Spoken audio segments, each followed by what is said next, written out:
நம்மை நாமே திருத்திக் கொள்வது நமக்கு நல்லது. சொல்லுங்க, நம்மை நாமே திருத்திக் கொள்வது நமக்கு நல்லது. நமக்கு ஒரு லக்கு உண்டு. அந்த லக்கை நோக்கி நம்ம போனோம்னா நிச்சயமாகவே நம்ம தேவ ராஜ்யத்தில் செஞ்சலாம், போயிடலாம். ஒருவேளை நீங்க போகக்கூடிய பாதை இடுக்கமான பாதையா இருக்கலாம். வெளியே தான் இது இடுக்கமா இருக்கும். உள்ள போயிட்டீங்கன்னா நமக்கு அது பெரிய ஒரு மகிழ்ச்சியான பாதையாக இருக்கும். Price the Lord. ஹல்லேலூயா, ஹல்லேலூயா. நீதிமொழிகளின் புஸ்தகம், நீதிமொழிகளின் புஸ்தகம் 23ஆம் அதிகாரம் 26வது வசனத்தை பாருங்க. என் மகனே, என் மகனே, அதான் உன் இருதயத்தை என் மகனே, உன் இருதயத்தை எனக்கு தா. உன் கண்கள் என் வழிகளை உன் கண்கள் என்னுடைய வழியை என்ன செய்வதாக, நோக்குவதாக என்று ஆண்டவர் அங்க சொல்லி இருக்கிறார். Praise the Lord. ஹல்லேலூயா. ஆண்டவர் நம்ம எல்லாரும் என்ன நினைக்கிறோம்னா, எங்களுக்கு அது தாங்கப்பா அது தாங்கப்பான்னு கேட்கிறோம். ஸோ அதை அவர் தர வல்லவரா இருக்கிறார். அதை அவர் தர எப்படிப்பட்டவரா இருக்காரு? வல்லவரா இருக்கிறார். நீதிமொழிகளை 22ஆம் அதிகாரத்துல 1-4 வசனம் வரை வாசிங்கன்னா அதுல ஒரு மிக முக்கியமான சம்பவத்தை ஆண்டவர் சொல்றாரு பாருங்க. திரளான ஐஸ்வர்யத்தை பார்க்கிலும் நற்கீர்த்தியை தெரிந்து கொள்ள பொன் வெள்ளியை பார்க்கிலும் தயவே நலம். ஐஸ்வர்யவானும் தரித்திரனும் ஒருவரை சந்திக்கிறார்கள். அவர்கள் அனைவரையும் உண்டாக்குனவர் கர்த்தர். விவேகி ஆபத்தை கண்டு என்ன செய்றான்? மறைந்து கொள்ளுகிறான். பேதைகளோ நெடுக போய் தண்டிக்கப்படுறார்கள். ஆண்டவர் என்ன சொல்றாருன்னா, தாழ்மைக்கும் கர்த்தருக்கும் என்ன செய்ய? பயப்படுதலுக்கும் வரும் பலன் ஐஸ்வர்யமும் மகிமையும் ஜீவனுமா. போதுமா? நாம ஐஸ்வர்யமா இருக்கணும், மகிமையா இருக்கணும், ஜீவனமா இருக்கணும்னா 4வது வசனத்துல அவர் அங்க சொல்லுகிறார், தாழ்மைக்கும் கர்த்தருக்கும் என்ன செய்ய? பயப்படுதலுக்கும் வரும் பலன் ஐஸ்வர்யமும் மகிமையும் என்று சொல்லுகிறார். ஆகவே நாம் முதலாவது வாசித்த வசனத்துல பார்த்துட்டீங்கன்னா, அங்க 23ஆம் அதிகாரம் 26வது வசனத்துல அவர் அங்க சொல்லும் போது என்ன சொல்றாருன்னா, என் மகனே அல்லது என் மகளே, உன் இருதயத்தை எனக்கு தா என்று கேட்கிறார். Praise the Lord. ஹல்லேலூயா. நம்மெல்லாம் ஒண்ணு கேட்கிறோம், ஆண்டவரே எனக்கு அது போடுங்க, இது போடுங்க, எனக்கு அளந்து போடுங்க, அப்படி போடுங்க, அள்ளி கொடுங்க, எல்லாம் கேட்கிறோம். ஆனா ஆண்டவர் நம்ம இடத்துல என்ன கேட்கிறாருன்னா, எப்பா என் பிள்ளையே, உன் இருதயத்தை எனக்கு தா, நான் உன் இடத்துல வாசம் பண்ணணும். நான் என்ன செய்யணும்? வாசம் பண்ணணும். உன் இருதயத்தை தா, உன் இல்லத்தை தா என்றெல்லாம் தேவன் கேட்கிறார். நம்முடைய வெள்ளி பொண்ணு அவருக்கு அவர் காதுல கழுத்துல அவர் போட போறது இல்லை. அதை நமக்கு திரும்ப தருகிற தேவனாகத்தான் இருக்கிறார். நம்முடைய உழைப்புகள் எதையுமே நம்ம இழந்து போக தேவன் என்ன செய்யறதில்ல, விடுகிறது இல்லை. நம்முடைய பிதாக்கள் எகிப்துல 430 வருஷமா அடிமைகளா இருந்தாங்க. அவங்க உழைப்புகளை எல்லாம் பார்வோன்னா சுரண்டினான். அவங்களுக்கு உழைப்புக்கு ஏற்ற சம்பளமும் கொடுக்கல, உழைப்புக்கு ஏற்ற வருமானமும் அவங்களுக்கு எண்ணெயில கிடைக்கல. எல்லாவற்றையும் அவன் தான் வஞ்சிச்சான். ஆனா கர்த்தர் அவர்களை விடுவிக்கும் பொழுது, சொல்லுங்க, கர்த்தர் அவர்களை விடுவிக்கும் போது ஆண்டவர் சொன்னார், நான் அவர்களை பொன்னோடும் பொருளோடும் நான் அவர்களை புறப்பட பண்ணுவேன் என்று சொல்லி அவர்களை போய் பார்வோன் இடத்திலையும் ஜனங்கள் இடத்திலையும் குடுடான்னு கேட்ட பொழுது அவங்க அள்ளி கொடுத்தாங்க. அவங்க புறப்பட்டு வரும்பொழுது அவங்களுடைய 430 வருஷத்துடைய உழைப்பும் அவங்க கையில் இருந்துச்சு. Praise the Lord. ஹல்லேலூயா. இழந்து போகல, இழந்து போனதுதான். அது கனவுல கூட அவங்களால நினைக்க முடியல. ஆனா கர்த்தர் அவைகளை திரும்ப கொடுத்து அனுப்பி வைத்தார். வேதத்தில் பார்த்துட்டீங்கன்னா 1 சாமுவேல் 30 வாசிக்கும் போது தாவீது இழந்து போன எல்லாவற்றையும் திரும்ப பெற்றுக்கொண்டான் என்று தான் வேதத்தில் வாசிக்கிறோம். ஆண்டவர் அறிந்து நம்ம சில நேரங்களில் கஷ்டங்களுக்குள்ள போனாலும் கூட, சில நேரங்களுக்குள்ள பலவீனங்களுக்குள்ள போனாலும் கூட, நாம் இழந்த எல்லாவற்றையும் திரும்ப பெற்றுக்கொள்ள தேவன் அனுக்கிரகம் செய்வார். ஆமென் சொல்லுங்க. அதனால்தான் உன் இருதயத்தை தான் கேட்காரு. நம்முடைய ஆராதனையாகும். நல்ல கவனிங்க, ஒவ்வொரு விசுவாசையும் கவனிங்க. ஓய்வு நாள நீங்க பரிசுத்தமா ஆசிரியக்கணும். ஓய்வு நாள்ல ஏனோ தானோ நீங்க ஆசிரிச்சிங்கன்னா உங்களுக்கு முறையான ஆசீர்வாதங்கள் கிடைக்காது. என்ன கிடைக்காது? இப்ப பாருங்களேன், இப்ப வீட்டில் உட்கார்ந்து வேலையெல்லாம் பார்த்துட்டு இப்போ செய்து கொடுக்கும் போது நீங்க வாரில் வைக்கல, எப்படி இருக்கும்? எப்படி இருக்கும்?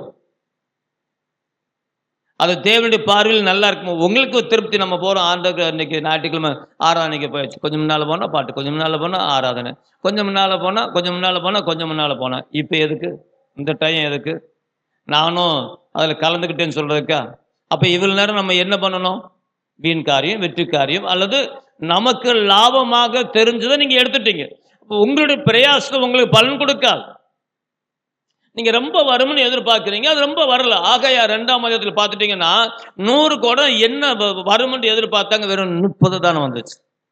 100 மரக்கால் 100 வருஷ இந்த கோதுமை வரும்னு எதிர்பார்த்தாங்க, வெறும் 20 தான் வந்துச்சு.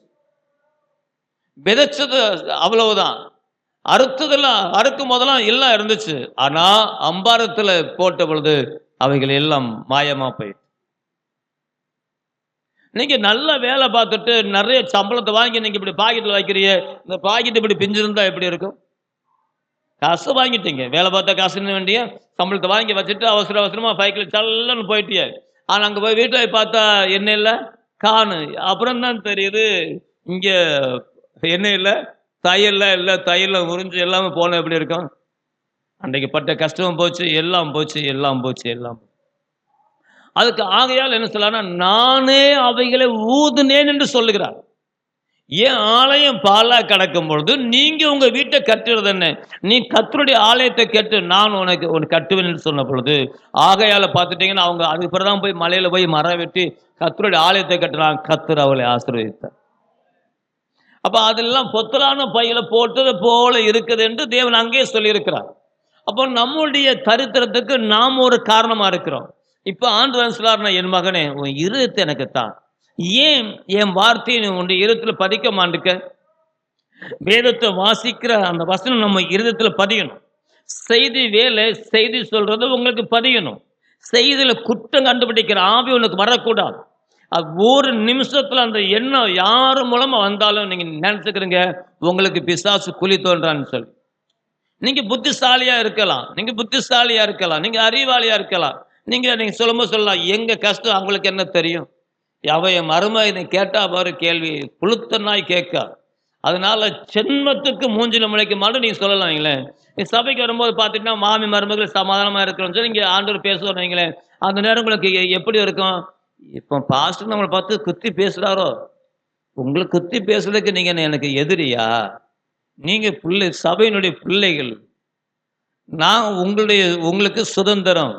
நீங்க உங்களுடைய வயசுல கம்மியா நான் இருந்தாலும் கூட உங்களுக்கு தேவன் என்னை தகப்பன் ஸ்தானத்துல வச்சிருக்கிறார். நான் உங்களை விரட்டி விட நான் நினைக்கல. நான் எதுக்கு உங்களை விரட்டி விடணும்? நீங்க எனக்கு அநியாயம் செய்யலையே, நான் எதுக்கு உங்களை விரட்டி விடணும்? நான் உங்களை நேசிக்கிறேன், தேவன் உங்களை நேசிக்கிறார். இப்போ வசனத்து மூலமாய் தேவன் நமக்கு சுற்றி காமிட்டார். அப்ப நீங்க என்ன நினைக்கணும்? ஆண்டவர் என்னோட பேசுறார். ஆண்டவர் அப்ப நான் அதுல இருந்து நான் என்ன செய்யணும்? சீராகணும் அப்படின்னு சொல்லி நீங்க சீராக வேண்டும். அதை அவர் சரி செய்து செம்மையும் நன்மையுமான வழியில கர்த்தர் நம்ம நடத்தி கொண்டு போவார். கரங்களை தட்டி கர்த்தர் நாமத்தை மகிமைப்படுத்துவோமா? தேவன் நல்லவரா இருக்கிறார். ஸோ இந்த நாள்ல குறிப்பிட்ட பகுதியை நம்ம தியானிச்சு நம்ம நிறைவு செய்ய போகிறோம். எடுத்துக்கொள்ளுங்க, மத்தேயு சுவிசேஷம் 26ஆம் அதிகாரம். ஆண்டவர் 2 மணிக்கு எனக்கு உண்டான சத்தம் இதுதான். இந்த வசனத்தின் மூலம் தான் ஆண்டவர் இடப்பட்டார். இதைத்தான் நம்ம ஒரு குறிப்பிட்ட நேரம் நம்ம தியானிச்சு நம்ம டயத்துக்கு முடிச்சிடுவேன். சரிங்களா? எவ்வளோதான் இருந்தாலும் அதுக்கேற்ற நம்ம முடிச்சிடும். ஆனால் இப்போ ஒரு அரை மணி நேரம் நம்ம தேவன் ஏதோ உங்களோட கூட இடப்பட்டிருக்கிறார். அது உங்களுக்கு நன்மையாக இருக்கும் என்று 100% நான் கர்த்தருக்குள்ள விசுவாசிக்கிறேன். மத்தேயு 26ஆம் அதிகாரம் 37 சில வசனங்களை வாசிங்க, 39 வரை வாசிங்க. பேதுருவையும் செபேதேயுவின் குமாரர் இருவரையும் கூட்டிக் கொண்டு போய் துக்கமடையவும் வியாகுலப்படவும் தொடங்கினார். அப்பொழுது அவர், என் ஆத்துமா மரணத்துக்கு ஏதுவாக துக்கம் கொண்டு இருக்கிறது, நீங்கள் இங்கே தங்கி என்னோட கூட விழித்திருங்கள் என்று சொல்லி சற்று அப்புறம் போய் முகங்குப்புற விழுந்து, என் பிதாவே இந்த பாத்திரம் என்னை விட்டு நீங்க கூடுமானால் நீங்கும்படி செய்யும். ஆகிலும் என் சித்தத்தின்படி அல்ல, உம்முடைய சித்தத்தின்படியே கடவுது என்று ஜெபம் பண்ணினார். போதும். Praise the Lord. ஹல்லேலூயா. அதாவது சபையில திருவிருந்து என்கிறது தேவனுடைய சித்தத்தின் ஒன்றாக இருக்கிறது. சொல்லுங்க, திருவிருந்து என்னது? தேவனுடைய சித்தத்தின் மிக மையப்பொருள். அப்ப ஆகவே இன்றைக்கு நாம் திருவிருந்தை பெறும்படி நம்ம வந்திருக்கிறோம். அப்ப இந்த திருவிருந்து தேவனுடைய சித்தமாக இருக்கிறனால அதை எப்படி தேவன் அங்கே கையாடினார் என்று இதுக்கு முந்தின வசனங்களை பார்த்துட்டீங்கன்னா, அவர் தன் அப்பத்தை எல்லாம் பெற்றுக் கொடுக்கிறார். இதே அதிகாரத்தில் என்ன செய்றார்? 26 என்ன செய்யறார்? அப்பத்தை எடுத்து பெற்றுக் கொடுக்கிறார். நீங்களேன் நாம் இங்கே வாசிக்கும் போது ஆண்டவராக இருக்கிற இயேசு கிறிஸ்து கெத்செமனே தோட்டத்தில் அவர் அங்கே ஜெபிக்கிறார். அப்படி ஜெபிக்கும் போது பார்த்தீங்கன்னா அவருடைய சரீரம் பலவீனமாக இருக்கிறது. அந்த இரவு அவர் கைது போகிறார். காலையில், அதாவது அந்த இரவே விசாரிக்கப்படுகிறார், காலையில் விசாரிக்கப்படுகிறார். மதியத்துக்குள்ளாக சிலுவை சுமக்க வேண்டும். சாயங்காலம் 3 மணி அளவில் இயேசு சிலுவையில் அவர் அறியப்பட போகிறார். ஸோ இவைகளை எல்லாம் தேவனுக்கு நன்றாகவே தெரியும். தேவனுடைய தீர்க்க தரிசனம், தேவனுடைய திட்டத்தின்படியே இவைகள் எல்லாம் தனக்கு சம்பவிக்கிறதை ஆண்டவர் என்ன செஞ்சிருந்தார்? நன்றாக அறிந்திருந்தார். அதனால இப்பொழுது ஆண்டவர் பலவீனம் உள்ளவராயும், ஆனாலும் இப்பொழுது அவர் அங்கே ஜெபிக்கிறவராக இருக்கிறார். அவருக்கு தேவை என்னவென்றால் தன்னோடு கூட இருக்கிறவருடைய ஒத்துழைப்பு அவர்களுக்கு அவசியம். இந்த சபை வளரணும்னா இந்த சபைக்கு உங்க ஒத்துழைப்பு இல்லாம சபை வளராது. சொல்லுங்க, நானும் என் பிள்ளையும் இருந்து இதை வளர்க்க முடியாது. இந்த சபை வளரணும்னா உங்களுடைய ஜபம் வேணும், உங்களது பொருளாதாரம் வேணும், உங்களது பிரயாசங்கள் வேணும். இவைகள் எல்லாம் இருந்தால் மட்டும்தான் சபை வளரும். சபை என்ன செய்யும்? சொல்லுங்க, வளரும். நம்ம வீட்டில் ஒரு 4 ஆடு இருக்கு. அந்த 4 ஆடு மட்டும் இருந்தால் போதுமா? அந்த 4 ஆட்டை நம்ம அது மட்டுமா வச்சிருக்க நம்ம ஆசைப்படுவோம்? அந்த ஒரு வருஷத்துக்குள்ள அந்த 4 ஆடு எப்படியும் 10-12 ஆடு ஆகணும். என்ன செய்யணும்? அப்போதான் அதனுடைய பெருக்கம். அப்போதான் அதனுடைய 4 இடத்துல கெட்டி போட்டீங்கன்னா அது பெருகாது. பெருகுமா சித்திரையில்? இதை இந்த தண்ணில் கட்டி, அதை அந்த தண்ணில் கட்டி, அதை அந்த தண்ணில் கட்டி, கொலையை மட்டும் போட்டு ஊற தண்ணி மட்டும் வச்சுட்டு இருந்தீங்கன்னா 10 வருஷம் ஆனாலும் இந்த 4 ஆடு இருந்தால் 4மே 4 செத்து போகும். அது மேய்ச்சலுக்கு விடணும், அது கோடி வாழும், அது குட்டி போடும், அது பெருகும். நம்ம வீட்டினுடைய களஞ்சியமும் நிரம்பும். சொல்லுங்க, அது பெருகும்போது என்ன செய்யும்? என்ன களஞ்சியங்கள் என்ன செய்யும்? பெருகும். அப்போ 4 இடத்துல கெட்டி போட்டு அது வளராது. ஆகவே சபையை வளரணும்னா உங்களுடைய பிரயாசமும் உங்க ஒத்துழைப்பு மிகவும் அவசியம். ஆண்டவர் இங்க சொல்லுகிறார், நீங்க சோதனைக்கு உட்படாதபடிக்கு என்னோட கூட நீங்க என்ன செய்யுங்க? விழித்திருந்த என்ன செய்யுங்க? ஜெபம் பண்ணுங்கன்னு சொல்றார். ஆவி, அதாவது சரீரம் பலவீனமானது. அதுக்கு குறித்த டயத்தில் தூங்கலைன்னா அப்படியே செய்தி கேட்டுக்கிட்டே சாஞ்சிரும். முன்னாலெல்லாம் கிறிஸ்மஸ் ஆராதனைக்கு இங்கிருந்து வேம்பார் போகிறது, சபை மக்கள் இங்கேருந்து அங்கே அடிச்சு கதைட்டு போயிடும். அப்போ ஃபஸ்ட்டு வந்த வருஷம் மடத்தளத்தில் இருந்தோம். அப்போ அங்கே கொஞ்சம் பேர் இயேசுவை ஏற்றுக்கொண்டாங்க. அதோட அவங்களையும் சேர்த்துக்கிட்டு அடித்து கொண்டு போயாச்சு. கொண்டு போனால் அங்கே அப்போ ஸ்பீக்கர் உள்ளதாக வைப்போம். எங்கள் வேம்பார்லேயும் உள்ளதாக இருக்கும். ஏன்னா நம்மகிட்ட இப்படி பெரிய ஸ்பீக்கர்லாம் அப்போலாம் கிடையாது, வாடகைக்கு தான் எடுக்கணும். ஒரு உயரத்தில் ஸ்பீக்கர் வச்சா அதுலேயும் ஒரு ஆள் என்ன சொன்னார்னா, நைட்டு 12 மணிக்கு மேலே தான் பாஸ்டர் அப்பா செய்தி கொடுப்பாங்க. 12 மணிக்கு செய்தி ஆரம்பிப்பாங்க. ஆரம்பிக்க பார்த்தா அந்த ஸ்பீக்கர்லேயே சாஞ்சு அந்த ஆள் தூங்குறான். அது அடிக்கிற இடையில இங்கே நமக்கு காதும் கண்ணு கேட்க, நெஞ்சும் படக்கு அடிக்கு. அதுலயே சாஞ்சு தூக்குனா எப்படிப்பட்ட ஆளு பாருங்களேன். மாம்சம் ஒன்றுக்கும் உதவாது. என்ன மாம்சம் என்ன செய்யாது? ஒன்றுக்கும் உதவாது. அதுக்கு தூங்கணும்னு ஒரு எண்ணம் வரும் பொழுது காதில் அடிச்சானே, கண்ணத்தில் அடிச்சானே, அவர்கள் அரைஞ்சார்கள், எனக்கு சொன்னப்பிள்ளைன்னு சொன்ன மாதிரி ஆயிடுச்சு. ஆகவே நீங்க என்ன சொல்லப்பட்டிருக்கு? நான் வாசிக்கும் போது எனக்கு உதவி செய்யுங்க. அவர் சொல்லிட்டு அடுத்து என்ன சொன்னா, பிதாவே இந்த பாத்திரம், சொல்லுங்க, இந்த உபத்திரம், இந்த பாடுகள் என்னை விட்டு நீங்க கூடுமானால், சிலுவை தவிர வேற ஏதாவது வழி இருந்தா சொல்லுங்களேன் அப்படின்னு கேட்கறது போல இருக்கு. பிதாவின் இடத்துல அப்படிப்பட்ட ஒரு வேண்டுகோள் வைக்கிறது போல இருக்கிறது. எனினும் கூட இந்த பாத்திரம் என்னை விட்டு நீங்க கொடுமையானால் நீங்கட்டும், அப்படி இல்லாட்டி உங்களுடைய சித்தத்தின்படியே தனக்கு ஆக கடவுது என்று இயேசு அங்க ஜெபம் பண்ணுகிறார். பிரைஸ் தி லார்ட், அல்லேலூயா. அப்போ அது தேவனுடைய சித்தத்துல ஒன்று. சொல்லுங்க, அது தேவனுடைய சித்தத்துல மிக முக்கியமான ஒன்று. 2வது முறை பார்க்கும்போது 39வது வசனத்துக்கு வரும்போது 2வது முறை, நான் அப்புறம் 42வது வசனம் 44 வசனம் வாசிக்கும் போது 3 முறை இந்த வார்த்தையை சொல்லி ஆண்டவர் அங்க ஜெபம் பண்ணதாக வேதத்தில் வாசிக்கிறோம். எனினும் உங்களுடைய சித்தத்தின்படி, எனினும் உங்களுடைய சித்தத்தின்படி.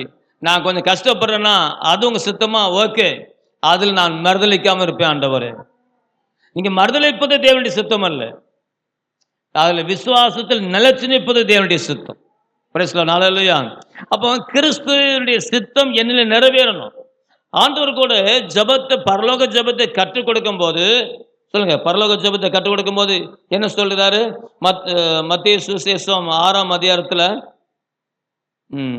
மத்தேயு 6:9 பார்த்துட்டீங்கன்னா 9-13 வரை வாசிக்கும் போது வாசிப்பா. நீங்கள் ஜெபம் பண்ண வேண்டிய விதமாவது, பரமண்டலங்களில் இருக்கிற எங்கள் பிதாவே, உம்முடைய நாமம் பரிசுத்தப்படுவதாக, உம்முடைய ராஜ்யம் வருவதாக, உம்முடைய சித்தம் பரமண்டலங்களில் செய்யப்படுவது போலவே பூமியிலும் செய்யப்படுவதாக என்று சொல்லுகிறார். போதும். Praise the Lord. ஹல்லேலூயா. ஆண்டவர் சொல்றாருன்னா, உங்க சித்தம்னு ஒண்ணு இருக்குல்ல, சொல்லுங்க, உங்க சித்தம் இருக்கு. ஏன்னா நான் என்னுடைய பிள்ளைகள் நல்லா இருக்குன்னு ஆசைப்படக்கூடிய ஆளு. அப்ப பிதா நம்ம எல்லாரும் நல்லா இருக்க வேண்டும், நம்ம எல்லாரும் தேவராஜ்யத்துக்கு வர வேண்டும் என்று சொல்லிதான் தம்முடைய சொந்த குமாரன் என்று பாராம அவரை பாவியா இருக்கிற உங்களுக்காக, எனக்காக அவர் சிலுவையில கையளித்தார். ரோமர் 5ஆம் அதிகாரத்தில் வாசிச்சீங்கன்னா, நல்லவருக்காக ஒருவேளை மரிக்க துணியலாம்.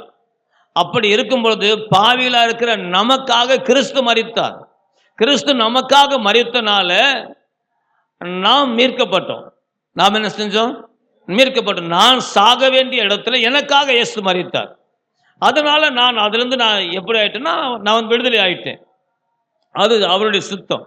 ஆகவே நாம் இங்க வாசிக்கும் போது, பிதாவே இந்த பாத்திரம் விலகக்கூடுமையானால் விலகட்டும், அப்படி விலகல, நான் சிலுவைதான் ஏற்றுக்கொண்டு ஆகணும், நான் இந்த நிந்தைய அவமானத்தை பெற்றுக்கொண்டுதான் ஆகணும், அப்படி என்றால் அதுல தேவனுடைய நாம மகிமை அடையும்னா ஓகே ஆண்டவர்னு சொல்வது போல இருக்கு. ஆகவே தான் அந்த பாடுகள், அவர் சிலுவை மரணத்துக்கு பிறகு அடக்கத்துக்கு பிறகு உயிர்த்தெழுதல், இன்றைக்கும் அவர் மரிக்கவில்லை. உயிர்த்த கிறிஸ்தனை செய்யல, இன்னைக்கு அவர் என்ன செய்ய போறதில்ல, அவர் மரிக்க. நீ புனித வெள்ளி கொண்டாடினாலும் சரி, புனித வெள்ளி கொண்டாடாம போனாலும் சரி, அவர் மரிப்பதில்லை. மரித்து உயிர்த்தெழுந்த கிறிஸ்து இனி ஒரு நாள் மரிப்பதில்லை. இனி ஒரு நாளும் அவர் அந்த அந்த அந்த அடிமைத்தனத்துக்கு போறது இல்லை. அப்படின்னா பாவத்துல நீங்கள் நானும் ஒரு காலத்துல அடிமையா இருந்தோம். சும்மா பல்ல காட்டியிருப்போம், இது பண்ணியிருப்போம், சிந்திச்சிருப்போம், என்னென்னலாம் பாவம் செஞ்சிருப்போம், கொடுத்துருப்போம், வெறிச்சிருப்போம், ஆடி இருப்போம், பாடியிருப்போம், எல்லாம் பண்ணியிருப்போம். நாங்கள் ஊழியர் பண்ண அந்த தொடங்க நாளில் ஒரு தங்கச்சி சாட்சி சொன்னான். அண்ணே, நான் உங்கள்கிட்ட சொல்கிறேன் சொல்லி, என்னம்மா என்ன சொல்ல போகிறாலோ குடிவதை பார்த்தா சொல்ல, நான் சபைக்கு வரக்கு முன்னால் நான் சிகரெட்லாம் குடிப்பேனேன்னு சொன்னான். கர்த்தர் அப்படிப்பட்டவர்களையும் கர்த்தர் விட வச்சிருக்கார் பாருங்கள் நம்ம சபையில். யாரு பாஸ்டர் தானே கேட்குறிய? சொல்ல மாட்டேன். என்ன செய்யறதில்ல, சொல்றதில்லை. எந்த நிலையிலிருந்து தேவன் விடுவித்தார் என்று நான் உங்களுக்கு சொல்லுகிறேன். இன்னாரு அப்படின்னு சொன்னா அவங்கள நானே அசிங்கப்படுத்துறதா இருக்கும். அந்த மகள் அந்த அடிமைத்தனத்திலிருந்து விடுதலை ஆகிறதுக்காக நாம் போட்ட முழங்காலும் நம்முடைய ஜபங்களும் கொஞ்சம் நெஞ்சம் இல்லை. அப்போ குமாரன் விடுதலை ஆக்கு, நம்ம ஐயாக விடுதலை. திரும்ப வந்து ஊதிட்டு வந்தா எப்படி இருக்கும்? அது எனக்கு முன்னால் ஊதினா எப்படி இருக்கும்? கஷ்டமா இருக்கும்ல. நம்ம அடிமைத்தனத்திலிருந்து நமக்கு தேவன் நம்மளை வந்து விடுவித்தார்.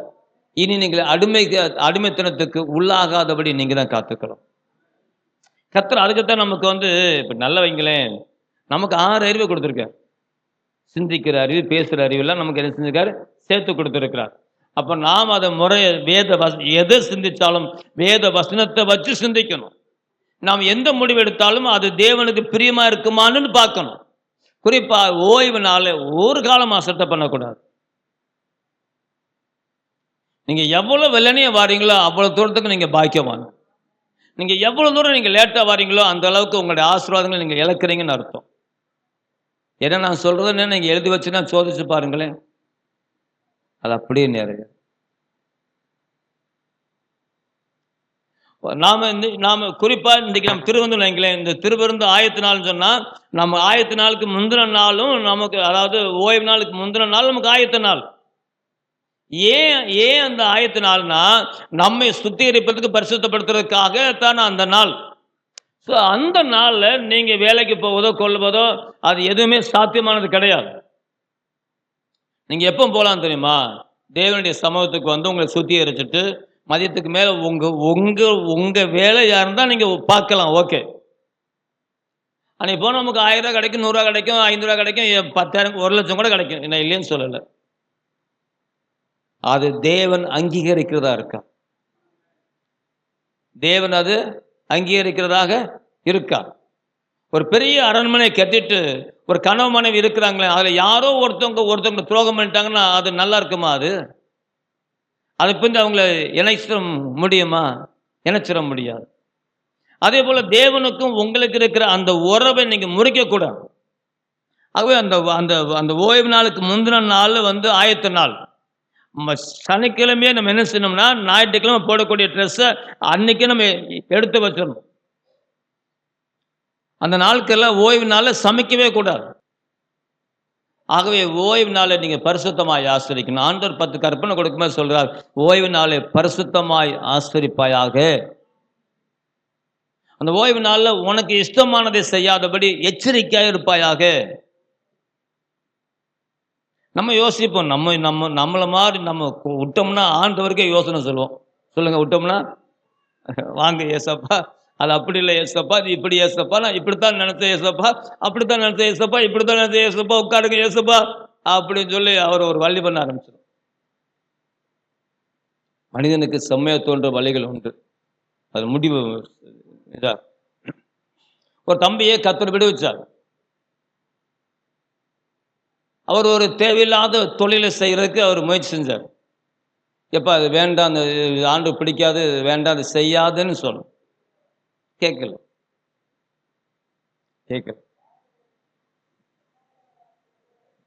கேட்கவே இல்லை.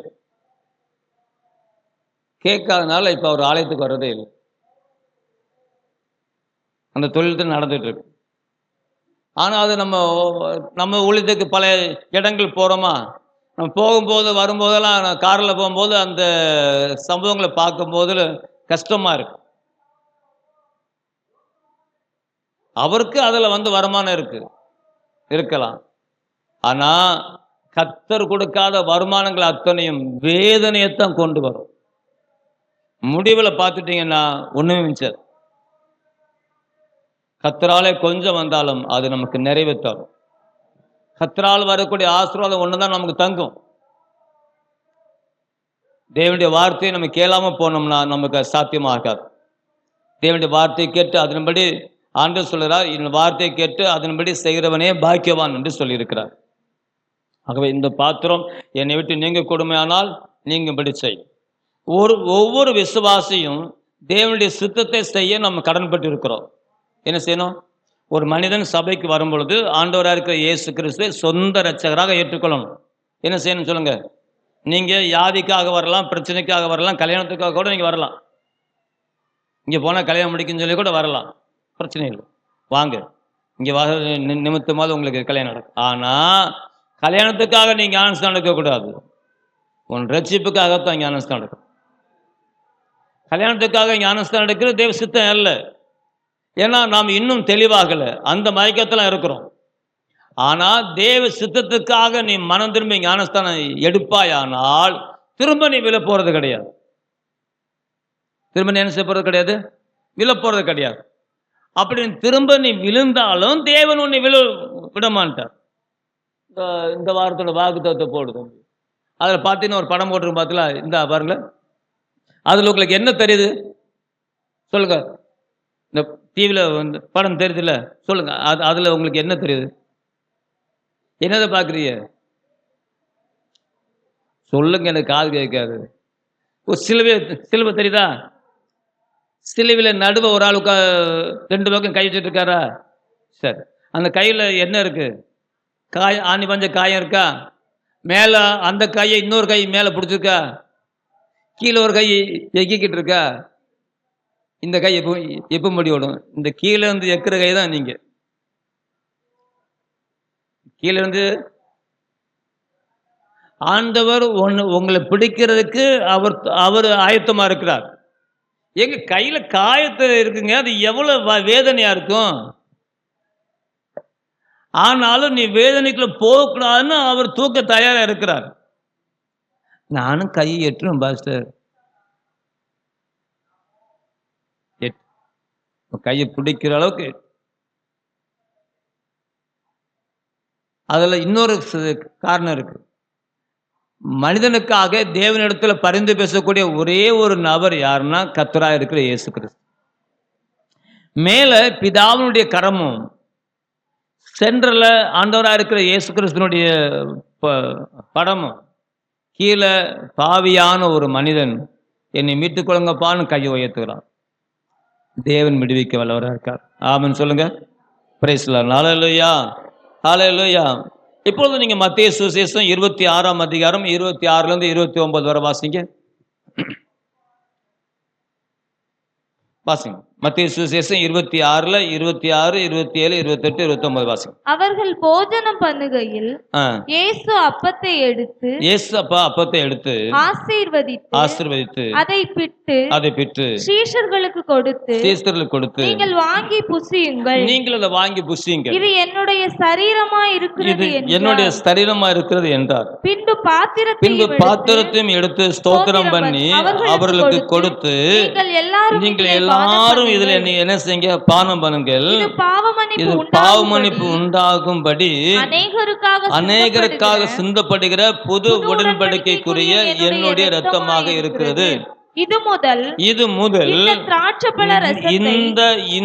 இந்த திராட்சைப்பழ ரசத்தை நவமானதை உங்களுடனே கூட பிதாவின் ராஜ்யத்தில் நான் பானம் பண்ணும் நாள் வரைக்கும் இதை பானம் பண்ணுவதில்லை என்று உங்களுக்கு சொல்லுகிறேன் என்று அவர் அங்க சொல்லி இருக்கிறார். நம்ம 28வது வசனத்துல வாசிக்கும் போது இது பாவ மன்னிப்பு உண்டாகும்படி அநேகருக்காக சிந்தப்படுகிற புது உடன்படிக்கைக்குரிய என்னுடைய ரத்தம் என்று சொல்லுகிறார்.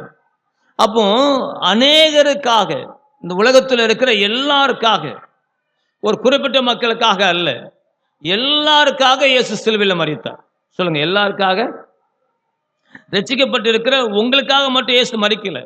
நீங்க எப்போ ரட்சிக்கப்பட்டீங்கன்னா, இயேசு கிறிஸ்து என்னுடைய பாவத்துக்காக மரித்தார், நான் அவருக்காக வாழ்வேன் என்று நீங்க என்றைக்கு ஒப்பு கொடுத்தீங்களோ அன்னைக்குத்தான் நீங்க ரட்சிக்கப்பட்டிருக்கீங்க. இன்னைக்கு லட்சக்கணக்கான கோடிக்கணக்கான ஜனங்கள் இன்று இயேசுவை அறிந்து கொள்ளவில்லை. அவர்களுக்காகவும் இயேசு ரத்தம் சிந்தப்பட்டுச்சு, ஆனா ரத்தத்திட்ட வரல. சிந்தப்பட்ட ரத்தத்தில் அவங்க என்ன செய்யல, வரல. சிந்தப்பட்ட ரத்தத்துக்கு வந்திருந்தா அவர்கள் அந்த நிலைமைக்கு போயிருக்க மாட்டாங்க. இயேசு கிறிஸ்துவின் ரத்தம் நம்ம மேல பட்டா மட்டும்தான் நம்முடைய பாவ மன்னிப்பு நமக்கு கிடைக்கும். சாதாரணமாக நான் நேற்று தினத்தில் பிரசங்கிக்கும் போது சொன்னது போல, ஆட்டுக்கடாயினுடைய அந்த ரத்தம் எந்த நிலையில எந்த சன்னல்ல பூசப்பட்டுச்சோ அந்த வீடு தான் காக்கப்பட்டுச்சு. அப்போ அதே போல இன்றைக்கு புதிய ஏற்பாட்டு காலத்துல கர்த்தரா இருக்கிற இயேசு கிறிஸ்துவின் ரத்தம் எனக்காக இயேசு மரித்தார் என்று நீங்க என்னைக்கு ஒப்புக்கொள்றீங்களோ, என்னைக்கு நீங்க அவர் ரத்தத்தால கழுவப்படுறீங்களோ அன்றைக்கு தான் உங்க பாவங்கள் மன்னிக்கப்படும். இதைத்தான் தேவன் எதிர்பார்க்கிறார். ஆகவே இன்றைக்கு அவர் அறியாது இருக்கிற கோடிக்கணக்கான மக்களுக்காகவும் இயேசு சிலுவையில் மரித்திருக்கிறார். லூக்கா சுவிசேஷம் 23வது அதிகாரம் 34வது வசனத்தை நீங்க பார்த்தீங்கன்னா, லூக்கா சுவிசேஷம் 23ஆம் அதிகாரம் 34வது வசனத்துல பார்த்துட்டீங்கன்னா, ஏசப்பா சிலுவையில் என்ன சொல்றாருன்னா, பிதாவே இவர்களுக்கு மன்னிங்க என்று சொல்லுகிறார். அங்கே அவர் சிலுவையில் அறைந்தவர்களுக்காக மட்டும் இல்லை, அங்கே அவர் சிலுவையில் அறிந்தவர்களும் பார்த்தாங்க. தூரத்திலேயும் சமயத்தில் இருந்து அவர் சிலுவையில் அறையிறத மற்ற ஜனங்களும் அரைஞ்சவனைக்காகவும் சொன்னார், அதை பார்த்து கொண்டிருந்தவங்களுக்காகவும் சொன்னார். இன்றைக்கு தேவாலயத்தில் இருக்கிற உங்களுக்காகவும் சொல்லுகிறார், இந்த சத்தத்தை கேட்கிறவங்களுக்காகவும் சொல்லுகிறார், அல்லது இதை நாளைக்கு யூடியூப்ல செய்தியில் வரும்போது இதை பார்க்கிறவங்களுக்காகவும் ஆண்டவர் சொல்லுகிறார், அவர்களுக்காகவும் இயேசு சிலுவையில் ரத்தம் சிந்தியிருக்கிறார். அவர் சிந்திய ரத்தம் மீன் போகக்கூடாது. ஆகவே அது தேவனுடைய சித்தமாக இருக்கிறது. நல்ல கவனிங்க. அப்பத்தை எடுத்து பிற்று அவர் கொடுக்கும்போது சொல்லுகிறார், இது உங்களுக்காக பிக்கப்படுகிற என்னுடைய சரீரமாக இருக்கிறது என்று சொல்லுகிறார். அதுதான் அவருடைய சரீரம். அவர் அந்தபடியே திராட்சரசத்தை எடுத்து அவர் வானத்தை அண்ணாந்து பார்த்து அவர் கூறி சொல்லும்போது சொல்லுகிறார், இது அநேகருக்காக சிந்தப்படுகிற என்னுடைய புதிய உடன்படிக்கைக்கூடிய என்னுடைய இரத்தம் என்று சொல்லுகிறார். இது மோசே ஈஸ்வரப்புலால தெளித்தானே, அந்த ரத்தம் அல்ல, இது என்னுடைய ரத்தம். அன்றைக்கு அந்த ஆட்டுக்குட்டி என்னுடைய நினைவாக அது செய்யப்பட்டுச்சு. இன்னைக்கு நானே உங்களுக்காக பலியாகிறேன். ஆகவே பழைய ஏற்பாட்டில் இருந்த அவர்களை விட புதிய ஏற்பாட்டில் இருக்கிற நீங்கள் நானும் பாக்கியவான்கள். ஆகவே அந்த அந்த இரத்தம் மீன் போக கூடாது. அப்ப அந்த அந்த அந்த திருவிருந்தை நம்ம பெற்றுக்கொள்ள வேண்டுமானால் ஒரு மனிதன் கர்த்தருடைய ஆலயத்தில் வந்து வசனத்தை கேட்டு என்ன அவன் பல பிரச்சனையோட வருகிறான். கர்த்தர் அந்த பிரச்சனையை என்ன செய்றார்? விடுதலை ஆக்குறார். வியாதியோ கடனோ நீங்க எந்த நெருக்கத்தில் வந்தீங்களோ அதுல இருந்து ஏசப்பா உங்களுக்கு என்ன செய்றாரு? விடுதலை கொடுக்கிறார். விடுதலை கொடுத்த உடனே நீங்க அவரை சொந்த ஆண்டவராக நீங்க ஏற்றுக்கொள்றீங்க. நீங்க சொந்த ஆண்டவராக ஏற்றுக்கொள்றதுக்கு என்ன அடையாளம்? நீங்க கர்த்தருடைய வசனத்துக்கு கீழ்ப்படிந்து ஞானஸ்தானம் எடுக்க வேண்டும். ஞானஸ்தானம் என்பது தேவனுடைய சித்தத்துல ஒன்று. சொல்லுங்க, அது என்னது? தேவனுடைய சித்தம். உம்முடைய ராஜ்யம் வருவதாக. உம்முடைய சித்தம் பரம் மண்டலங்கள்ல எப்படி செய்யப்படுதோ அப்படியே பூமியில் செய்யப்படட்டும். உங்களுக்கு பரிசுத்த ஆவியானவர் இருந்தா நீங்க தவறு செய்ய அவர் ஒரு நாள் உங்களை அனுமதிக்க மாட்டார். நீங்க வருத்தப்பட அவர் அனுமதிக்க மாட்டார். ஒரு காரியம் என்ன தெரியுமா? நீங்க அவரை துக்கப்படுத்திட்டீங்கன்னா அவர் உங்களை விட்டுருவார். பரிசுத்தாவி ஈஸியா நம்மளை விட்டு விரட்டி விட்டுறலாம். ஆனா அவர் நம்மளை விட்டு போயிட்டார் அப்படின்னா நீ செத்த பிறகுதான் தான். அவர் நம்மளோடு நமக்குள்ள இருப்பாரே, ஆனால் நீங்க தான் ஹீரோ. நீங்க தான் யாரு?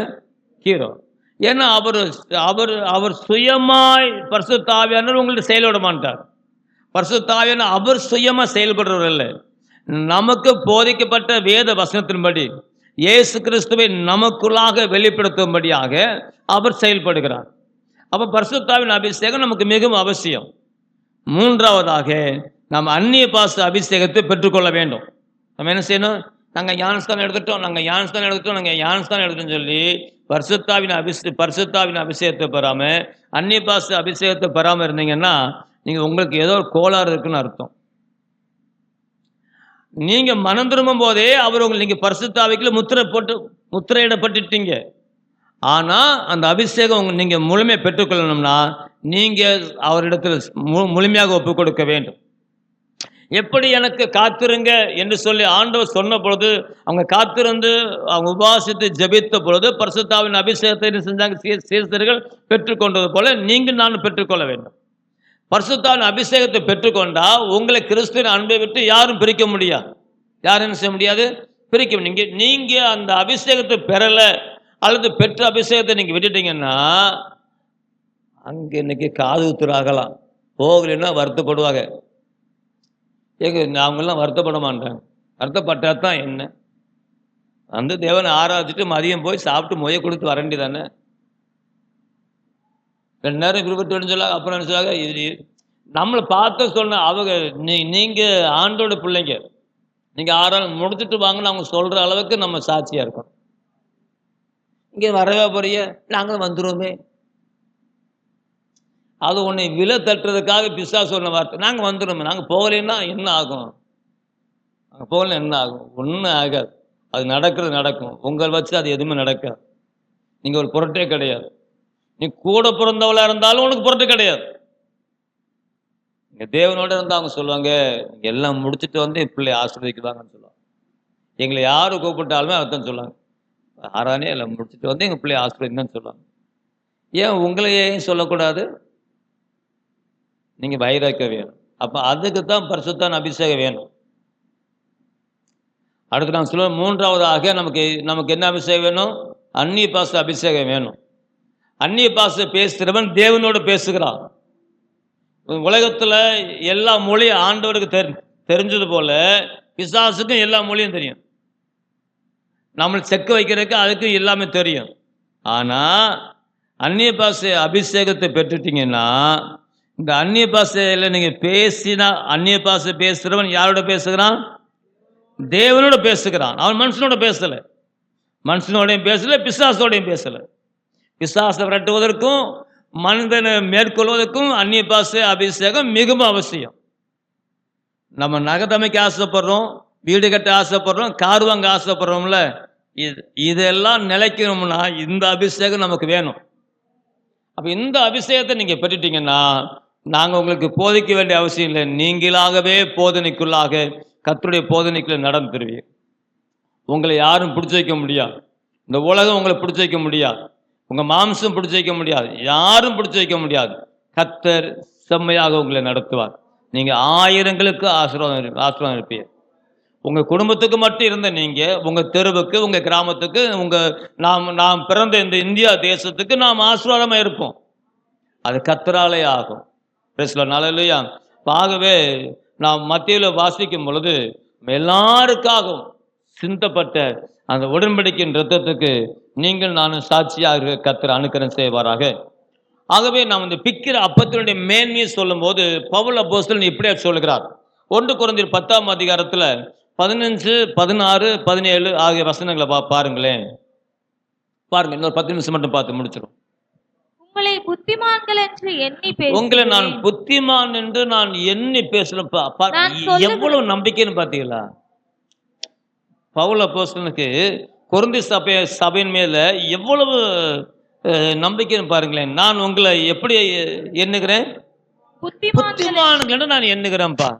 அநேகராகிய நாம் ஒரே அப்பமும் ஒரே சரீரமாக இருக்கிறோம் என்று அவர் அங்கு சொல்லுகிறார். மாம்சத்தின்படியான இஸ்ரவேலரை பாருங்கள், பலிகளை புசிக்கிறவர்கள் பலிபீடத்தோடு ஐக்கியமாய் இருக்கிறார்கள் அல்லவா என்று சொல்லுகிறார். அவங்கள பாருங்க, அவங்க எதில் ஐக்கியமா இருக்கிறாங்கன்னு பாருங்க, அவங்க பலிபீடத்தோடு ஐக்கியமா இருக்கிறாங்க. ஸோ நாம் நமக்காக பலியானவரோடு ஐக்கியமாக இருக்க வேண்டும். ஆகவே சொல்ற, நாம் பிக்கிற அப்பமானது நாம் ஆசீர்வாதத்துக்காக நம்ம பிக்கிறோம் பார்த்தீங்களா, அது சாதாரணமான அது கோதுமை அல்ல, அது சாதாரணமான மைதா அல்ல, அது கிறிஸ்துவனுடைய சரீரம் என்று சொல்லுகிறார். இது நம்முடைய விசுவாசத்தினுடைய மைய கருத்து. நம்ம விசுவாசத்துடைய மைய கருத்து மாத்திரமல்ல, அதுதான் தேவனுடைய பிரதான சித்தமும் திட்டமா இருக்கு. தினந்தோறும் வந்து ஏசுனாரு பிச்சுக்கிட்டா இருக்க முடியும்?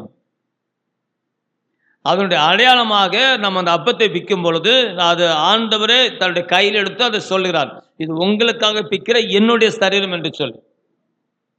2000 வருஷத்துக்கு முன்னால சீசரோடு அது நிக்கல. அது 2000 வருஷம் ஆனாலும் இன்னும் 2000 வருஷம் ஆனாலும் அதுதான் உண்மை. சொல்லுங்க, அதுதான்.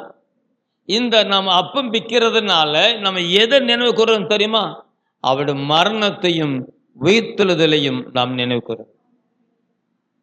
நாமளும் ஒரு நாள் மரிப்போம், நாமளும் ஒரு நாள் உயிர்த்தெழுவோம். நாம் ஒரு நாள் உயிர்த்தெழுந்த நாம் அதுக்கு பிறகு மறிக்கிறது இல்லை, அது 2ஆம் மரணம் நம்ம சேதப்படுத்துறது இல்லை, சதா காலங்களும் அவரோடு ஜீவிக்க போகிறோம். அந்த நம்பிக்கை நம்மளை ஒரு நாள் வெட்கப்படுத்தாது. அதுதான் கிறிஸ்தவத்தினுடைய மைய காரியம். அதனால நீங்க யாருக்காக நீங்க யோசிக்க வேண்டாம். தேவனுடைய சுத்தத்தை செய்ய நீங்க தாமதிக்காதீங்க. நாளை தினம் உங்களுடையது இல்லை.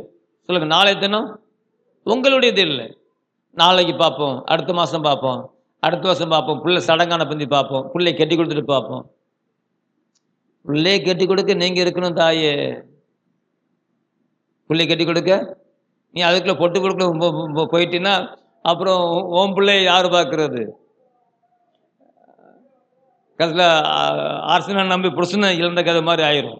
அப்படி இருக்கக்கூடாது. கர்த்தருடைய சத்தியம் நம்மளோட பேசும் பொழுது நம்ம அது சரிதான், பாஸ்டர் சொல்றது சரிதான் சரிதான் சரிதான் சிந்தி அங்க போகக்கூடாது. இதுவே ரட்சணையின் நாள். இந்த ரட்சிப்பு நாளில் அந்த ரட்சணையை பெற்றுக்கொள்றது நமக்கு நல்லது. பிரேஸ்ல நல்லலுயா. ஆகவே நாம் பிக்கிற அந்த ஆசீர்வாதத்தின் அப்பமானது கர்த்தருடைய சரீரமாக இருக்கிறது என்று பவுல் சொல்லுகிறார். ஏசப்பா சொன்னாங்க, என் சரீரம் தான் என்று சொன்னார்.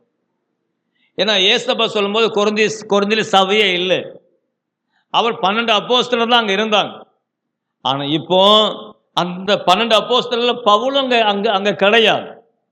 ஆனா பவுலுக்கு தேவனே அதை கற்றுக் கொடுத்தார், தேவனே அதை காமித்தார், தேவனே அந்த ரகசியத்தை என்ன செஞ்சார்? காமித்தார். 11ஆம் அதிகாரம் 1 கொரிந்தியர் 11ஆம் அதிகாரத்துல 23ஆவது வசனத்தை நீங்க பார்த்துட்டீங்கன்னா, நான் உங்களுக்கு ஒப்புவித்ததை கர்த்தரிடத்துல பெற்றுக்கொண்டேன். என்னவென்றால் கர்த்தராகிய இயேசு தாம் காட்டி கொடுக்கப்பட்ட அன்று ராத்திரியிலே அப்பத்தை எடுத்து ஸ்தோத்திரம் பண்ணி அதை பிட்டு நீங்கள் வாங்கி புசியுங்கள், இது உங்களுக்காக பிக்கப்படுகிற என்னுடைய சரீரமாக இருக்கிறது, என்னை நினைவு கூறும்படி இதை செய்யுங்கள் என்றார். அப்படி 26 வரை வாசிங்க. போஜனம் பண்ணின பின்பு அவர் அந்தபடியே பாத்திரத்தையும் எடுத்து இந்த பாத்திரம் என் இரத்தத்தினாலாகிய புதிய உடன்படிக்கையாயிருக்கிறது, நீங்கள் இதை பானம் பண்ணும் போதெல்லாம் என்னை நினைவு கூறும்படி இதை செய்யுங்கள் என்றார். ஆமென். ஆகையால் நீங்கள் இந்த அப்பத்தை புசித்து இந்த பாத்திரத்தில் பானம் பண்ணும் போதெல்லாம் கர்த்தர் வரும் அளவும் அவருடைய மரணத்தை நீங்க என்ன செய்றீங்க, தெரிவிக்கிறீங்கன்னு சொல்றார். கர்த்தர் வருகிறதை நாம் உறுதிப்படுத்த வேண்டும். உங்களுக்கு முதல் வருகை நீங்க எடுத்துட்டீங்கன்னா, குறிப்பா பார்த்துட்டீங்கன்னா இன்னும் சொல்ல வேணும், மத்திய சுவிசேஷம் 8ஆம் அதிகாரத்துல 29 வசனத்தை நீங்க பாருங்களேன். நான் சொல்றது சம்பவத்தை பாருங்களேன். அங்க ஆண்டவரா இருக்கிற இயேசு கிறிஸ்து கதரேயருடைய நாட்டுக்கு வருகிறார். கசரேயர் நாட்டுக்கு வந்த போது பார்த்தீங்கன்னா அங்கே 2 பேர் பிரேத குழியிலிருந்து அகோரமா எந்திரிச்சு வராங்க. அவர் வந்து சொன்னா என்ன சொன்னா பாருங்க, அவர்கள் அவரை நோக்கி இயேசுவே தேவனுடைய குமாரனே. பிசாசு என்ன சொல்லுது? இயேசுவை பார்த்து, இயேசுவே தேவனுடைய குமாரனே, எங்களுக்கும் உமக்கும் என்ன, காலங்கள் வரும் முன்ன எங்களை வேதனைப்படுத்துவா வந்தேன்னு சொல்லப்படும். அப்ப இயேசு வருகிறார் அப்படின்னு சொன்னாலே யாருக்கு வேதனை?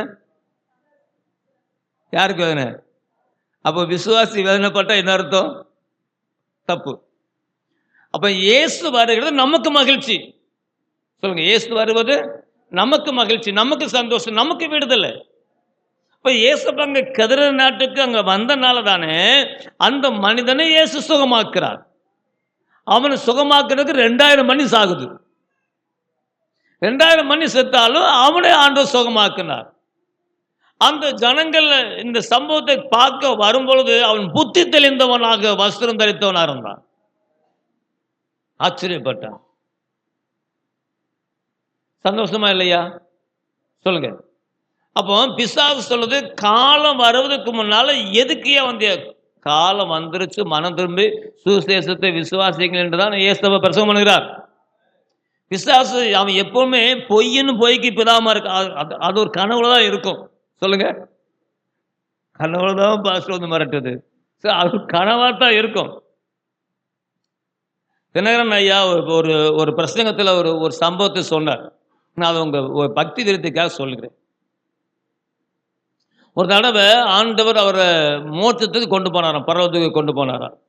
அங்கே போய் சம்பவங்கள்லாம் பார்த்து அவருக்கு பெரிய பூரிப்பாயிடுச்சு. அப்போ தூதனை கூப்பிட்டு சொன்னாராம், எப்பா அவனை கொண்டு விட்டுரு, நகரத்தில் வந்து விட்டுருன்னு சொல்லும்போது அப்போ தூதனை வந்து கூப்பிட்டு வரணும். வரும்போது ஆண்டு சொன்னாராம், அவனுக்கு அந்த பாதாளத்தையும் காமிச்சிரு அப்படின்னு சொல்லி. எதை காமிக்க சொல்லிக்காரு? பிசாசை காமிக்க சொல்லிட்டாரு. அப்போ அந்த தூதன் அவரை அந்த பாதாளத்துக்கு கொண்டு போய் காமிக்கும் போது அவர் சொல்லுகிறார், தினராய சொல்றாங்க, எப்படி பரலோகத்தில் சிங்காசனம் இருக்குதோ அதே போல பாதாளத்திலையும் ஒரு சிங்காசனம் இருந்துச்சு. அங்கே பிசாசை கண்டு பிசாசுகளுக்கு தலைவனாகி லூசிபர் அங்கே அதில் இருக்கிறதாகவும், எப்படி பரலோகத்தில் தேவதூதர்கள் மகிழ்ச்சியாக கர்த்தரை தோத்தரிக்கிறார்களோ அதே போல அந்த பிசாசை மற்றவர்கள் எல்லாம் வாழ்த்துறார்களாம். ஒரு பிசாசுக்கு சந்தோஷம் இல்லையா? ஒரு பிசாசுக்கு என்ன இல்லை? சந்தோஷம் இல்லை. அப்போ தூதன் சொன்னானா, இப்போ ஒரு வேடிக்கை பாரு அப்படின்னு சொல்லிட்டு அவன் சொன்னாரான், இயேசு அப்படின்னு சொன்னாரான். சொல்லுங்க, என்ன சொல்லிருக்காரு? இயேசுன்னு சொன்ன உடனே பாதாளம் அப்படி நடுங்கிருச்சு. அவ்வளோ பிசாசு நடுங்கி, யார் வந்து அதை சொன்னா, அவரை இங்கே யார் சொன்னா அப்படின்னு சொல்லி கொஞ்சம் நேரத்துக்குள்ள அப்படியே அந்த பாதாளமே நடுங்கிருச்சு. நான் சிந்திச்சு பார்த்தேன். இந்த செய்தியை தியானிக்கும் போது, நைட்டு தியானிக்கும் போது யோசிச்சேன், அந்த ஐயா சொன்னது எவ்வளவு உண்மையா இருந்திருக்கு. இந்த பிசாசு அவனை கதிரை நாட்டில் ஆட்டி படைச்சு அவன் குடியிருக்கிறதே பிறகு குளிதான். கல் எடுத்து கிழிச்சிட்டு தெரிகிறான். அந்த வழியை யாரையுமே விட மாட்டுக்கான், பிடிச்சி அமுக்குறான். பாருங்க, தூக்கத்தில் அமுக்குமே அது அவன் தான். அப்படி அமுக்குறான் பாருங்க. ஆனா ஏசப்பா அந்த பகுதிக்கு வரும்போது சொல்லுகிறான், இயேசுவே தேவனுடைய குமாரனே, பக்கத்துல இருக்கிறவங்க கூட தெரிய மாட்டேங்க தேவனுடைய குமாரன் சொல்லி. என் காலம் வருவதற்கு முன்னால் எங்களை வேதனைப்படுத்த வந்தீர். பைபிள்ல ஆண்டவரை நம்ம வாசித்ததுக்கும் தினாரன் ஐயா சொன்ன சம்பவத்தையும் ஒப்பிட்டு பார்க்கும்போது நடுங்குது. தினாரன் ஐயா சொல்றதுக்கு முன்னாலே இம்மானுவேல் என்கிற ஒரு தேவனுடைய மனிதர் தன்னுடைய அனுபவத்தில் அதை சொல்லியிருக்கிறார். அந்த அவர் சாத்தானுடைய சபையில சாத்தானாக இருந்து தேவனுடைய மனுஷனா திரும்ப வந்து ஊழியம் பண்ணிட்டு இருக்கிறார். நான் சொல்றேன், இந்த இம்மானுவேல்னு சொல்றவர் நைஜீரியாவில், வட ஆப்பிரிக்காவில், சரிங்களா?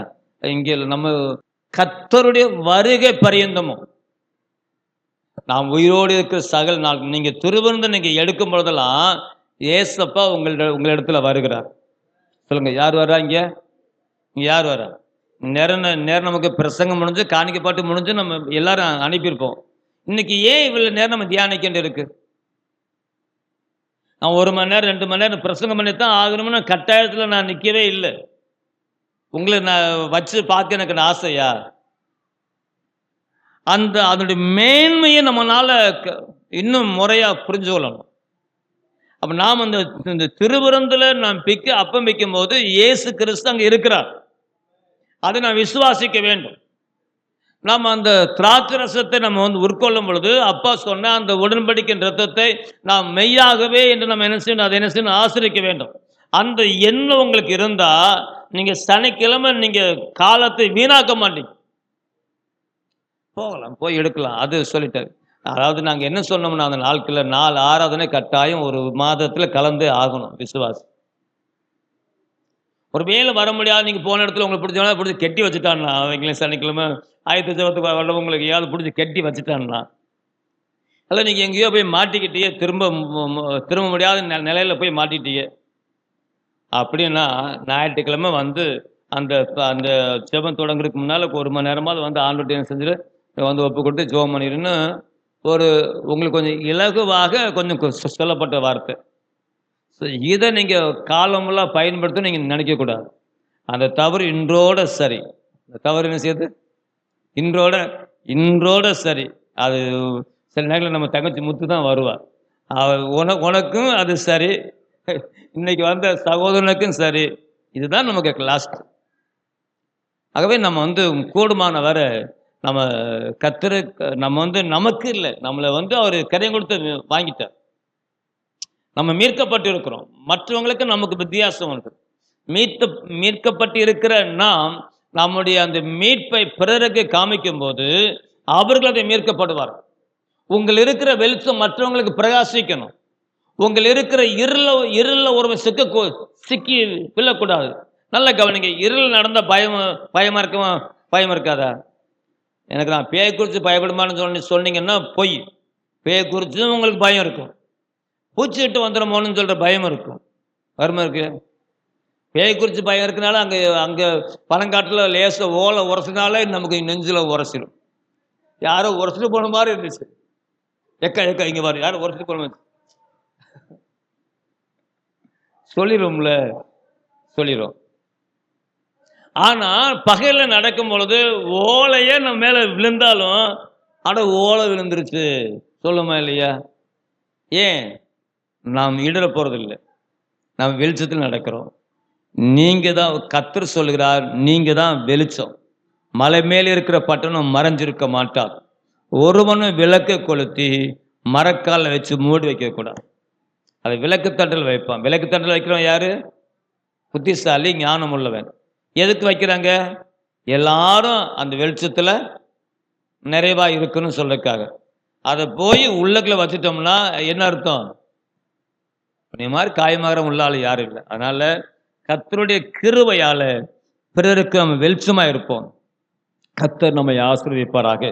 நாம் இங்கே நிறைவு செய்ய போகிறோம். Praise the Lord. Hallelujah, hallelujah. அப்ப நான் சொன்னது போல நாம் ஆசீர்வதிக்கிற ஆசீர்வாதத்தின் அப்பமானது கர்த்தருடைய சரீரமாக இருக்கிறது. இங்கே பவுல் சொல்லுகிறார், கொரிந்தியர்ல 11ஆம் அதிகாரத்தில் சொல்லுகிறார், கர்த்தர் வருமளவும் நீங்க இதை செய்யும்போது புசிக்கும் பொழுது அவருடைய மரணத்தை நீங்க தெரிவிக்கிறீர்கள். அவர் மரணத்தை மட்டுமல்ல, அவர் உயிர்த்தெழுதலையும் நாம் தெரிவிக்கிறோம். கர்த்தர் நல்லவராக இருக்கிறார். முழங்கால் பெடுவோமா? இங்க நாம் ஜெபம் பண்ணுவோம். இயேசுவின் நாமத்தினால பிதாவே உங்க சன்னிதானத்துல வருகிறோம். அப்பா, எங்களுடைய மீறுதல் எதுவாக இருந்தாலும், கர்த்தர் வான அளவு இருந்தாலும் நீங்க தயவாக நீங்க மன்னிச்சிருங்க ஆண்டவரே. எங்களுடைய புத்தியினங்கள்னால நாங்கள் ஏதாவது தவறு செஞ்சிருந்தா அதையும் நீங்க மன்னிச்சுக்கிறங்க ஆண்டவரே.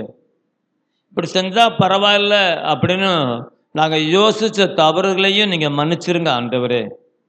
நாங்க எந்த விதத்திலையாவது உங்க ராஜ்யத்துல நாங்க வந்து சேரணும். நீங்களும் சொல்லும் போது சொல்றீங்க ஆண்டவரே, இந்த திராட்சை நவமானவைகள் ஒன்று, நான் உங்களோட கூட என் பிதாவின் ராஜ்யத்துல நான் அதை ஆசிரிப்பேன் என்று சொல்றீங்களே ஆண்டவரே. பூமியில எங்களுக்கு பெற்றுக் கொடுத்ததும் இல்லாமல் பரலோக ராஜ்யத்திலையும் இந்த திருவிருந்தினுடைய மேன்மையை உங்க வாய்ப்பட சொல்லியிருக்கீங்க ஆண்டவரே. நாங்கள் அதை இங்கே மட்டும் பெற்றுக்கொள்வது இல்லை, பரலோக ராஜ்யத்துல ஆண்டவருடைய கரத்துல அந்த திருவிருந்தை பெற்றுக்கொள்ளும்படியாய் கர்த்தர் எங்களை நீங்க ஆயத்தப்படுத்துங்க ஆண்டவரே. அப்பா, இந்த நாள்ல நீங்க அநேக காரியங்களை பேசுனீங்க. சில காரியங்களை எங்களுக்கு கண்டிச்சும் பேசுனீங்க. சில காரியங்களை எங்களை முதுகு தடவி கொடுத்து அன்பாகவும் பேசுனீங்க. எல்லாவற்றுக்காக உங்களுக்கு ஸ்தோத்திரம். நாங்கள் வாழக்கூடிய வழியை நீர் எங்களுக்கு உபதேசித்ததுக்காக உங்களுக்கு நன்றி. கர்த்தாவே, இந்த சத்தியத்தில் நிலைநிக்க எங்களுக்கு உதவி செஞ்சிடும். கர்த்தருடைய இரத்தத்தையும் சரீரத்தையும் குறித்து நாங்கள் குற்றமற்றவர்களாய் இருக்க ஒரு விஷயம் எங்களை பரிசுத்தப்படுத்தும். இயேசுவின் நாமத்தில் ஜெபிக்கிறேன் நல்ல பிதாவே, ஆமென்.